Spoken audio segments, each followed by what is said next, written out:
Hello viewers, welcome to Vimokshi recipes. అరటికాయ curry అంటే చిరాకు పడే వాళ్ళు చాలా మంది ఉన్నారు. అందులో నేను ఒక దాన్ని ఫస్ట్. కానీ ఒక్కసారి అరటికాయ కర్రీ అనేది ఇలా పొడుంలాగా చేసుకుని తిని చూడండి. మీరు ఎప్పుడు అరటికాయ కర్రీ వండుకున్నా మీకు ఇలాగే వండుకోవాలనిపించింది. అండ్ దీనికి ఫేవరెట్ కూడా అయిపోతారు మీరు. ఇంకా లేట్ ఎందుకు, వీడియో అనేది స్కిప్ చేయకుండా లాస్ట్ వరకు చూసేయండి. దీనికోసం నేను 3 అరటికాయలు తీసుకున్నాను. వీటిని చిన్నగా ముక్కలు కట్ చేసుకుని ఒక సట్లో వేసుకోండి. అరటికాయ కర్రీ వండినప్పుడు మీరు ఉడకబెట్టినప్పుడు సట్టు అనేది బ్లాక్ అయిపోయి జిగురు పోవట్లేదా, అయితే మీరు 1 టేబుల్ స్పూన్ ఆయిల్ వేసి ఉడకబెట్టి చూడండి.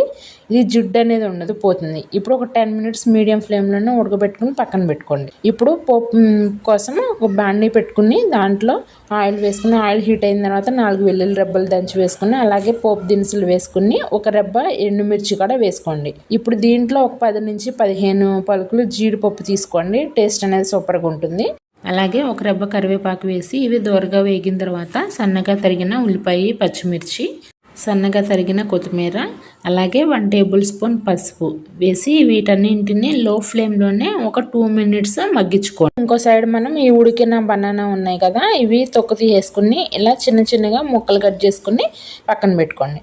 ఇప్పుడు చూడండి, ఉల్లిపాయ అనేది మనకి మ్యాక్సిమం మగ్గిపోయిందండి. ఇలా మనకి గోల్డెన్ బ్రౌన్ కలర్ వచ్చిన తర్వాత ఈ కట్ చేసిన ముక్కలు ఏదైతే ఉన్నాయో బనానా ముక్కలు అవి వేసేసుకోండి. ఇది మొత్తం ఒకసారి తిప్పుకుని దీంట్లో 1 టేబుల్ స్పూన్ అల్లం వెల్లుల్లి పేస్ట్ అనేది వేసుకోండి. ముందు ఉల్లిపాయలు వేసుకుంటే ముక్కలకు పట్టదండి, అందుకని ముక్కలు వేసినాక అల్లం వెల్లుల్లి పేస్ట్ వేసుకుని, అలాగే రుచికి సరిపడా ఉప్పు వేసుకుని ఒక 10 మినిట్స్ మగ్గిన తర్వాత దీంట్లో రుచికి సరిపడా కారం అనేది వేసుకోండి.